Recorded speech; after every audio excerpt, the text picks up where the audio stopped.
अब हम पढ़ने वाले हैं अपर ट्रैक यूरोथेलियल कार्सिनोमा के बारे में। जो यूटीयूसी होता है जो वो यूरोथेलियल लाइनिंग से अराइज करता है। और यो यूरोथेलियल लाइनिंग किसकी होती है? रीनल पेल्विस और यूरेटर की। अगर हम बात करें तो ये 10% जितने यूरोथेलियल ट्यूमर्स होते हैं उसमें 10% जो रहता है इंसिडेंस होता है यूटीयूसी का।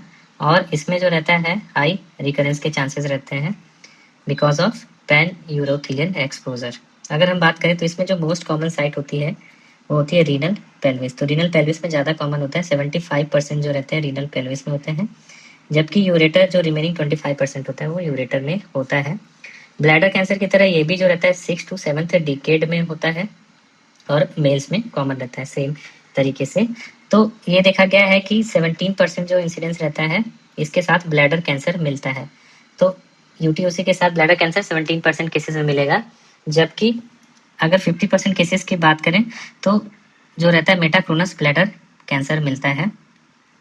मेटाक्रोनस का मतलब ये होता है कि हमने नेफ्रोयूरेटेक्टमी कर दिया है और नेफ्रोयूरेटेक्टमी के बाद जो है ब्लैडर कैंसर अराइज हो रहा है।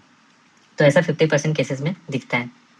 अब बात करिए होता क्यों है, तो ब्लैडर कैंसर में जैसे cigarette smoking most strongest risk factor होता है, इसमें भी स्ट्रॉन्गेस्ट रिस्क फैक्टर स्मोकिंग होता है। ये एक तरीके का फील्ड कैंसराइजेशन इफेक्ट बोल सकते हैं। और सिगरेट स्मोकिंग जो रहता है डोज डिपेंडेंट रहता है। अगर ज़्यादा सिगरेट पियेंगे तो ज़्यादा चांसेस रहता है सिगरेट से कैंसर होने का। और दूसरा इसमें भी एरोमेटिक अमीन्स जो रहते हैं वो बहुत ही खतरनाक होते हैं। एरोमेटिक अमीन्स जो रहता है जैसे हम जानते हैं वो डीएनए एडक्टर होते हैं। तो डीएनए एडक्ट कराते हैं जिसकी वजह से कैंसर हो जाता है। और बेसिकली जो कपड़े की कलर से रिलेटेड जितने भी इंडस्ट्रीज होते हैं, अगर हम बात करें जैसे कपड़े, डाई का, रबर का और पेट्रोल की पेट्रोकेमिकल इंडस्ट्रीज, जहाँ से भी एरोमेटिक जो अमीन्स होता है either in the form of aniline aniline के फॉर्म में निकलता है या बेंजीडीन के फॉर्म में निकलता है, तो ये सब जो रहते हैं ये एरोमेटिक अमीन्स होते हैं। और इन सब से जो रहता है यूटीयूसी होता है। यही सब जो चीज़ें होती हैं वही ब्लैडर कैंसर भी कॉज कराती हैं। तो सेम फिनासिटिन अगर हम लोग लंबे समय तक यूज़ कर रहे हैं, या साइक्लोफॉस्फामाइड है जिससे कि एक्रोलीन बनता है। तो साइक्लोफॉस्फामाइड क्या करता है? एक्रोलीन बनाता है जिससे कि क्रोनिक इन्फ्लेमेशन या इरिटेशन होता है over a long period of time, जिससे डीएनए डैमेज के चांसेस ज़्यादा बनते हैं और कैंसर हो सकता है। फिर ये भी लिंच सिंड्रोम से एसोसिएटेड रहता है। और इसमें जो रहता है बेसिकली हम बात करें एमएसएच म्यूटेशन होता है और एचएनपीसीसी। ओवरऑल जो अगर हम बात करें, अगर जो लिंच सिंड्रोम के पेशेंट रहते हैं तो उसमें यूटीयूसी का 1 2 3 4 लीटर का बना है तो 4% रिस्क रहता है लाइफ टाइम का। फिर अगर हम बात करें कुछ चीज़ें ऐसी होती हैं जो क्रोनिक इरिटेशन कॉज कराती हैं, जैसे कोई है जिसमें बार बार नेफ्रोलिथियासिस, बार बार स्टोन हो रहा है, बार बार यूटीआई हो रहा है, या स्टैगहॉर्न स्टोन है, तो ये सब जो स्टोन रहता है स्टोन से कैंसर हो सकता है क्योंकि वो इरिटेशन कराती हैं। फिर एरिस्टोकोलिक एसिड एक ऐसा कंपाउंड होता है जिससे यूटीयूसी होता है। और ये जो रहता है अगर हम बात करें इसको बोलते हैं बाल्कन एंडेमिक नेफ्रोपैथी। ये बाल्कन कंट्रीज में होता है। और इसमें अगर हम बात करें तो एरिस्टोकोलिक एसिड के एक्सपोजर से जो ए होता है उसका ट्रांसवर्जन हो जाता है टी ए में, ए बदल जाता है टी ए में P53 जीन के केस में। और इसमें जो रहता है बेसिकली बायलेटरल यूटीयूसी होता है। फिर अगर हम बात करें कि सबसे मेन इंपॉर्टेंट जो थ्योरी दी जाती है यूटीयूसी के केस में, वो होता है फील्ड कैंसराइजेशन थियरी। फील्ड कैंसराइजेशन थियरी में क्या होता है कि जो यूरोथीलियम होता है वो यूरोथीलियम जो बात करें तो पूरे यूरिनरी ट्रैक्ट जो लाइंड होता है वो यूरोथीलियम से होता है। और ये यूरोथीलियम जो रहता है कॉमन कार्सिनोजन से एक्सपोज होता है, जिसकी वजह से होता क्या है कि कई जगह कैंसर होते हैं, मल्टीफोकल और सिंक्रोनस ट्यूमर होते हैं। तो यही रीज़न है कि 50% जो मेटाक्रोनस कैंसर होते हैं ब्लैडर कैंसर, या जो सिंक्रोनस इंसिडेंस होता है 17%, इसी वजह से होता है। और कई बार जो रहता है अपोजिट साइड भी होता है। तो फील्ड कैंसराइजेशन थ्योरी इस बात को एक्सप्लेन करती है। जो दूसरा होता है वो होता है जेनेटिक्स जैसे कि ब्लैडर कैंसर में हम पढ़ते हैं, उसमें 2 म्यूटेशन होते हैं। एक लो ग्रेड होता है ब्लैडर कैंसर में और एक हाई ग्रेड होता है। हाई ग्रेड वाला जो रहता है इन्वेजिव रहता है, जबकि लो ग्रेड पेपिलरी होता है। सेम ऐसे ही यूटीयूसी में और ब्लैडर कैंसर दोनों में होता है। जो लो ग्रेड होता है अगर हम बात करें तो लो ग्रेड FGFR3 म्यूटेशन होता है, जबकि हाई ग्रेड रहता है P53 RB1 म्यूटेशन होता है। तो ये रहता है। फिर कुछ अदर म्यूटेशन होते हैं जिससे कि डीएनए जो रहता है रिपेयर नहीं हो पाता है। वो बेसिकली अगर हम बात करें तो एमएसआई म्यूटेशन होता है और वो मेनली लिंच सिंड्रोम से एसोसिएटेड होता है। फिर अगर हम बात करें तो रास म्यूटेशन से भी एसोसिएटेड रहता है, रास एचरास म्यूटेशन से, और उसमें जो रहता है बेसिकली कैंसर के चांसेस बढ़ जाते हैं। फिर एक होता है मार्कर जो बताता है कैंसर बहुत एग्रेसिव है, वो होता है टर्ट प्रमोटर म्यूटेशन। तो जो टर्ट प्रमोटर म्यूटेशन होता है वो ब्लैडर कैंसर में भी मिलता है और वो दोनों तरह में मिल सकता है, लो ग्रेड और हाई ग्रेड में। तो ओवरऑल अगर हम बात करें तो जो यूटीयूसी होता है, ये जो 2 पाथवे मॉडल होता है वो सेम ब्लैडर कैंसर की तरह होता है।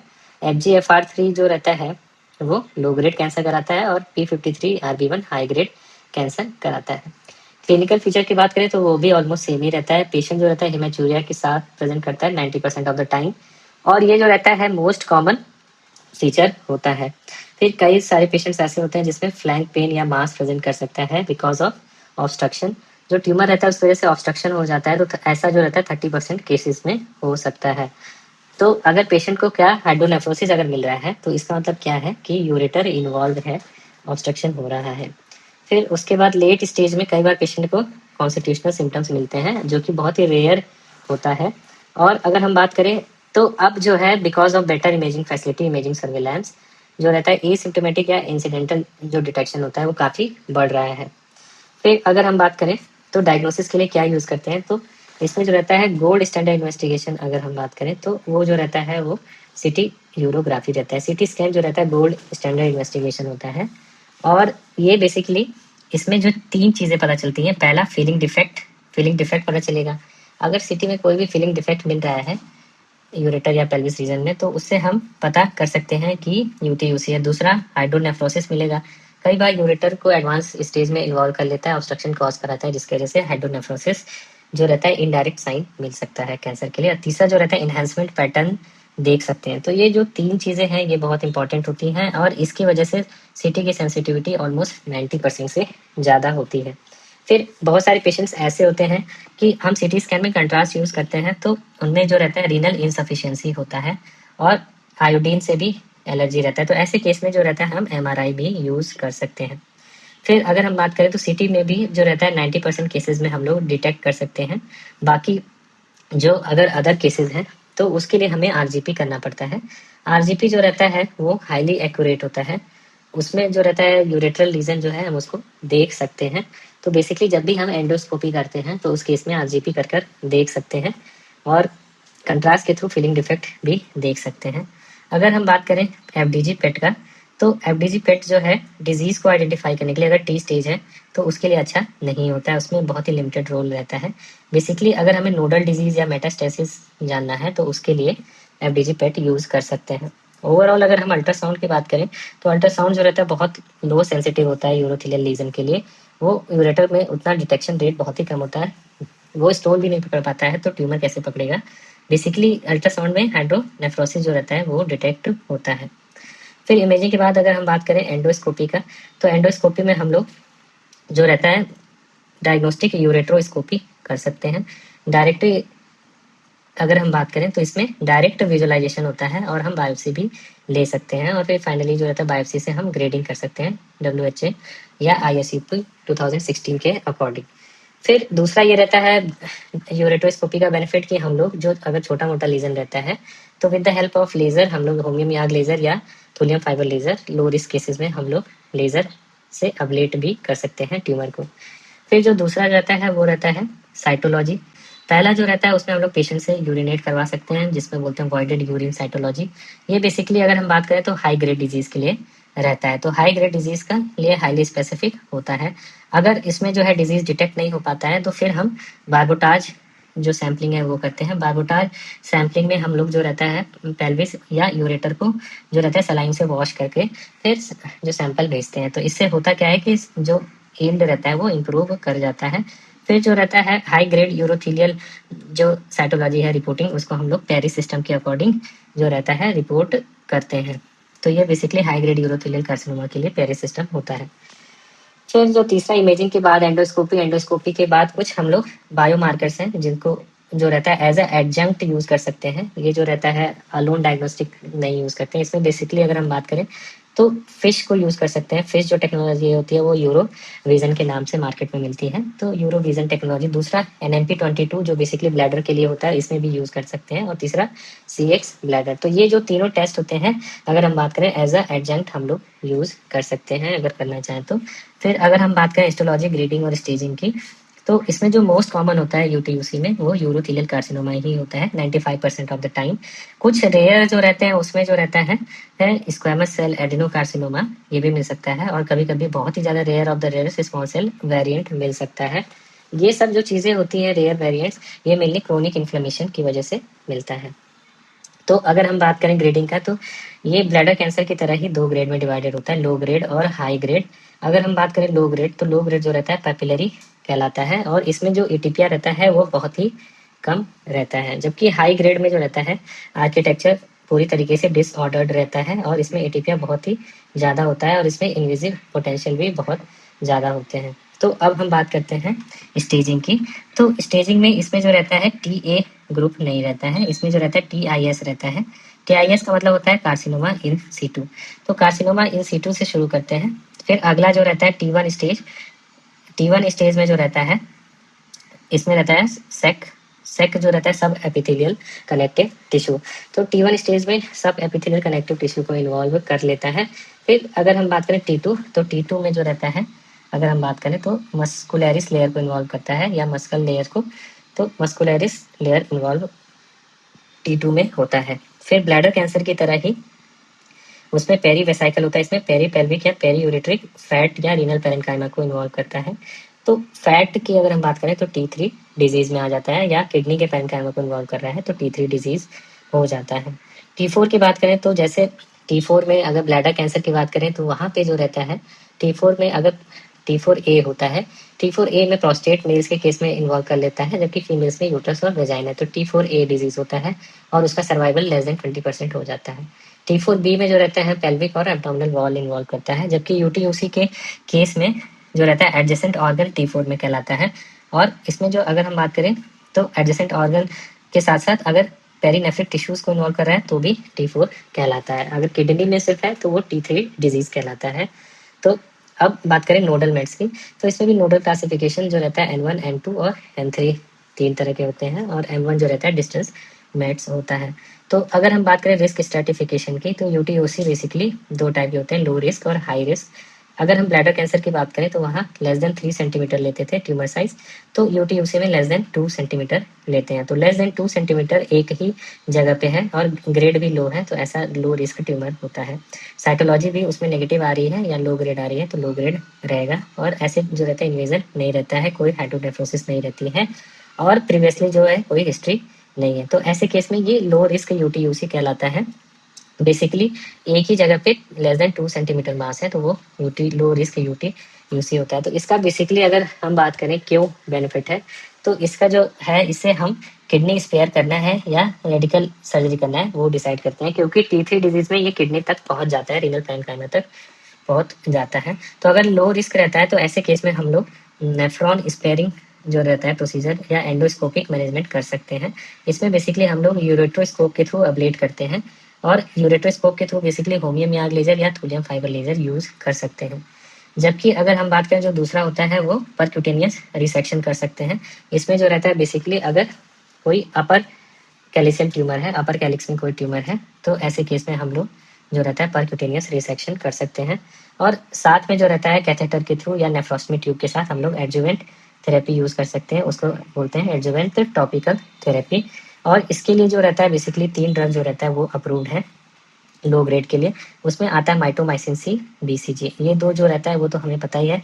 तीसरा जो रहता है एक माइटोमाइसिन जेल भी आता है जो कि UGN-101 रहता है, वो माइटोमाइसिन जेल होता है। तो बेसिकली हमें याद रखना है कि ब्लैडर कैंसर में जैसे माइटोमाइसिन सी और BCG टॉपिकल थेरेपी के लिए यूज करते थे, उस तरीके से हम यूटीयूसी में लो रिस्क कैटेगरी में भी माइटोमाइसिन सी और BCG यूज करते हैं। और जेल याद करना चाहें तो कर सकते हैं, UGN-101 के नाम से आता है। पेशेंट का फॉलोअप एज यूजल जो कैंसर रहता है शुरुआत में हम 3 महीने में बुलाते हैं, फिर उसके बाद स्कोपी, पहला स्कोपी हम जो रहता है 3 महीने पे करते हैं, उसके बाद जो दूसरा स्कोपी रहता है फिर 6 महीने बाद बुलाते हैं, तीसरा स्कोपी रहता है 1 साल में, यूजली 5 साल तक बुलाना होता है। तो हम लोग जो फॉलो अप करेंगे इसमें भी वैसे ही करेंगे, यूरेट्रोस्कोपी करेंगे, साइटोलॉजी करेंगे और इमेजिंग करेंगे एवरी 3 to 6 मंथ इनिशियली। अगर हम बात करें हाई रिस्क, तो हाई रिस्क में जो रहता है हमें किडनी के साथ साथ यूरेटर भी निकाल देना होता है, इसको बोलते हैं रेडिकल नेफ्रोयूरेटेक्टमी। और इसमें जो रहता है स्टैंडर्ड प्रोसीजर की बात करें जो स्टैंडर्ड है, तो उसमें हमें एक साथ इन ब्लॉक जो रहता है किडनी, यूरेटर और थोड़ा सा ब्लैडर कफ लेना होता है। तो इन ब्लॉक रिमूव करना रहता है ब्लैडर कफ के साथ, क्योंकि 50% of the time metachronous lesion हो सकता है because of field cancerization effect. अगर हम बात करें तो ये सब चीजें जो है हम किसी भी टेक्निक से करें, सबका जो रहता है रिजल्ट सेम रहता है, आइदर ओपन, लैप या रोबोटिक। और अगर हम बात करें तो ब्लैडर कफ इंसिजन जो रहता है, ब्लैडर कफ एक्सीजन मैंडेटरी होता है टू प्रिवेंट डिस्टल रिकरेंस। अब जो मेन क्वेश्चन अराइज होता है लिम्फ नोड डिसेक्शन का, तो जो लिम्फ नोड डिसेक्शन है वो जो रहता है बेसिकली तब करते हैं जब डिजीज जो है T2 पहुंच जाए। T1 तक जो रहता है सिर्फ किडनी और जो रहता है यूरेटर निकाल कर हो जाता है, तो T2 तक पहुंच जाए प्लस हाई ग्रेड डिजीज हो, तो ऐसे केस में भी हम जो रहता है, हाई ग्रेड का मतलब है मोर देन 2 सेंटीमीटर है, मल्टीफोकल डिजीज है या बल्कि डिजीज है जिसमें कि एक्सटर्नल कॉमन और इंटरनल जो नोट्स हैं वो हमें सिटी में पता चल रहा है, तो ऐसे केस में हमें लिम्फ नोड डिसेक्शन करना चाहिए। तो बेसिकली T2 डिजीज के ऊपर।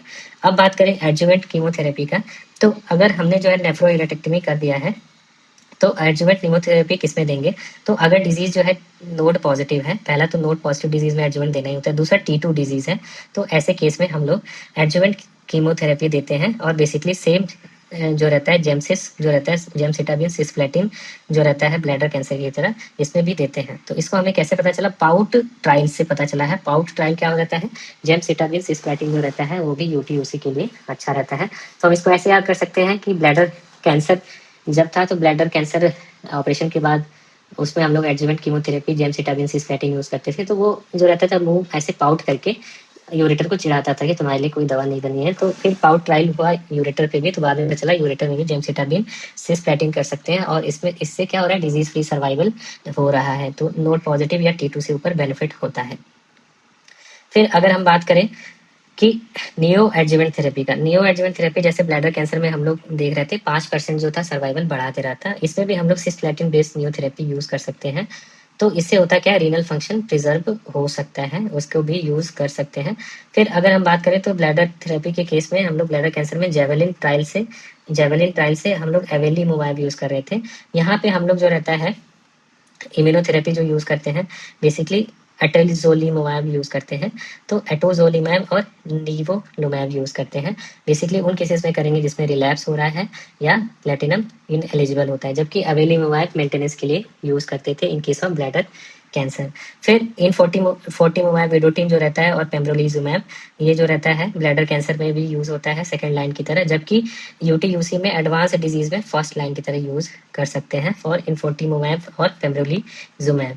तो अगर हम बात करें फॉलो अप का, तो अगर हम बात करें तो हर 3 महीने पे हमें जो रहता है सिस्टोस्कोपी कराना चाहिए। इनिशियली जो रहता है हर 3 महीने पे कराना चाहिए हाई रिस्क केसेस में, जबकि लो रिस्क केसेस में 3 महीने पे, और उसको इंटरवल अपनी सुविधा के अनुसार 6 महीने भी कर सकते हैं। तो 3 महीने का हमें याद रखना चाहिए, क्योंकि 40 से 50% चांस रहता है ब्लैडर रिकरेंस का।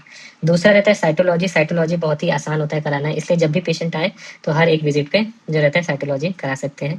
फिर तीसरा रहता है यूरेट्रोस्कोपी। यूरेट्रोस्कोपी जो रहता है यूजुअली 6 से 12 महीने पे कराते हैं in case of low risk. और हाई रिस्क के केसेस में जो रहता है यूरेट्रोस्कोपी तब करते हैं अगर हम कंजर्वेटिव करते हैं। यूजुअली हाई रिस्क केस में हम लोग यूरेटर निकाल देते हैं। सीटी यूरोग्राफी की बात करें तो लो रिस्क केसेस में उतना जरूरत नहीं पड़ती, इसलिए एनुअली कराते हैं, जबकि हाई रिस्क केसेस में जो रहता है 6-6 महीने पे कराते हैं। अगर हम बात करें प्रोग्नोसिस का, तो हर कैंसर की तरह जो सबसे ज़्यादा इंपॉर्टेंट होता है वो ग्रेड होता है डिजीज का और स्टेज। इसमें भी हाई ग्रेड लो ग्रेड है इसलिए, और TNM स्टेज, तो वो स्ट्रॉन्गेस्ट डिटर्मिनेंट होता है सर्वाइवल का। अगर लिम्फ नोड पॉजिटिव आया है तो इसका मतलब पुअर आउटकम है, ऐसा ऑलमोस्ट हर बीमारी में होता है। अगर मार्जिन पॉजिटिव है तो रिकरेंस के चांसेस ज़्यादा होंगे। ब्लैडर रिकरेंस जो रहता है 40% केसेस में देखने को मिलता है अगर हमने रेडिकल नेफ्रोयूरेटेक्टमी किया है हाई रिस्क डिजीजेज में। तो अगर हम बात करें कैंसर स्पेसिफिक जो सर्वाइवल होता है, तो लोकलाइज्ड डिजीज रहता है तो 80% सर्वाइवल होता है, जो कि मेटास्टेटिक डिजीज में जाके कम हो जाता है, लेस देन 30% हो जाता है। अगर हम बात करें तो जो नया क्या है, तो नया जो है उसमें हम लोग माइटोमाइसिन जेल जो है नया है, वो उसको हम लोग UGN 101 के नाम से जो रहता है वो करते हैं और ट्रेड नेम उसका नाम है जेलमाइटो। तो माइटोमाइसिन है तो जेलमाइटो होता है। ये बेसिकली क्या होता है, ये एक तरह का कीमो अबलेटर होता है लो ग्रेड यूटीयूसी के लिए। इसमें ऑलमोस्ट 60% जो रहता है कंप्लीट रिस्पॉन्स रेट आता है। तो 60% पेशेंट्स में रिस्पॉन्स रेट आता है, इस वजह से इसको गाइडलाइन में इंक्लूड किया जाता है माइटोमाइसिन जेल को। और इसको हम लोग बेसिकली एंडोस्कोपिक जो पेशेंट होते हैं उसके बाद यूज़ करते हैं। दूसरा जो रहता है रोबोटिक रेडिकल नेफ्रोयूरेटेक्टमी, तो ये देखा गया कि रोबोट से भी अगर हम लोग नेफ्रोयूरेटेक्टमी कर रहे हैं तो आउटकम जो है सिमिलर है। तो उसमें आउटकम सिमिलर होने की वजह से हम लोग जो है रोबोटिक नेफ्रोयूरेटेक्टमी भी कर सकते हैं। फिर ब्लैडर की तरह इसमें भी हम लोग मॉलिकुलर प्रोफाइलिंग करते हैं। बेसिकली अगर हम बात करें तो लो ग्रेड जो रहता है FGFR3 रहता है और हाई ग्रेड P53 रहता है। और MSI जो रहता है लिंच के केस में होता है। तो इससे होगा क्या कि हम जो है पर्सनल या गाइडेड इम्यूनोथेरेपी कर सकते हैं। फिर जो अगला कॉन्सेप्ट है वो होता है लिक्विड बायोप्सी का। लिक्विड बायोप्सी जो रहता है वो अंडर ट्रायल है। अगर किसी में मिनिमल रेजिडुअल डिजीज है उसकी मॉनिटरिंग के लिए हम लोग लिक्विड बायोप्सी यूज कर सकते हैं। फिर अगर हम बात करें तो निवोलुमैब जो रहता है हाई रिस्क जो डिजीजेज हैं उसके लिए जो है अप्रूव्ड हुआ है एज एडजुवेंट इम्यूनोथेरेपी। तो एडजुवेंट इम्यूनोथेरेपी निवोलुमैब जो है हाई रिस्क केसेस में यूज कर सकते हैं। अगर हम बात करें डिफरेंशियल डायग्नोसिस की, तो डिफरेंशियल डायग्नोसिस इसका होता है RCC, क्योंकि ये एकदम किडनी में पेल्विस में मोस्ट कॉमनली होता है। तो RCC इसका मोस्ट कॉमन डिफरेंशियल डायग्नोसिस हो जाता है। दूसरा क्रोनिक पाइलोनेफ्राइटिस भी इसकी तरह प्रेजेंट कर सकता है। तीसरा स्लफ्ड पेपिला जो रहता है, ये जो 3 डिजीज होती हैं और साथ में ब्लड क्लॉट कलेक्टिंग सिस्टम में ये जो रहता है ये ऑलमोस्ट सिमिलर होती हैं। फिर एक फंगल बिजॉर है, तो फंगल बिजॉर इस तरीके से जो रहता है यूटीयूसी की तरह प्रेजेंट कर सकता है। तो ओवरऑल हम बात करें तो जो लो रिस्क यूटीयूसी होता है लेस देन 2 सेंटीमीटर होता है और उससे बड़ा हाई रिस्क होता है। लो रिस्क में हम लोग एंडोस्कोपिक या परक्यूटेनियस अप्रोच से मैनेज कर सकते हैं। बेसिकली परक्यूटेनियस जो रहता है अपर कैलिशियल ट्यूमर के लिए करते हैं। अगर नीचे है तो हम लोग एंडोस्कोपी जाके निकाल देते हैं। अगर अपर कैलिक्स में है जो इनएक्सेसिबल है तो ऐसे में हमें परक्यूटेनियस, जैसे PCNL में स्टोन निकालते हैं वैसे ट्यूमर निकाल सकते हैं परक्यूटेनियस अप्रोच से। जबकि हाई रिस्क यूटीयूसी में रेडिकल नेफ्रोयूरेटेक्टमी करते हैं। और लिम्फ नोड अगर ज़्यादा बड़ा है, T3 डिजीज है, तो कई बार जो रहता है लिम्फ नोड रिसेक्शन करना पड़ सकता है। एडजुवेंट थेरेपी में जो रहता है जेलमिटो के नाम से माइटोमाइसिन आता है, माइटोमाइसिन जेल यूज़ कर सकते हैं, BCG यूज़ कर सकते हैं। जबकि हाई रिस्क केसेस में हमें प्लेटिनम बेस्ड कीमोथेरेपी यूज़ करना रहता है। 5 ईयर सर्वाइवल की बात करें तो मोर देन 90% होता है in case of low risk, जबकि हाई रिस्क में 60 to 70% होता है। तो फॉलोअप में हम लोग लो रिस्क में एंडोस्कोपिक फॉलोअप करते हैं, जबकि हाई रिस्क केसेस में इमेजिंग करते हैं क्योंकि हम लोग यूरेटर निकाल चुके होते हैं।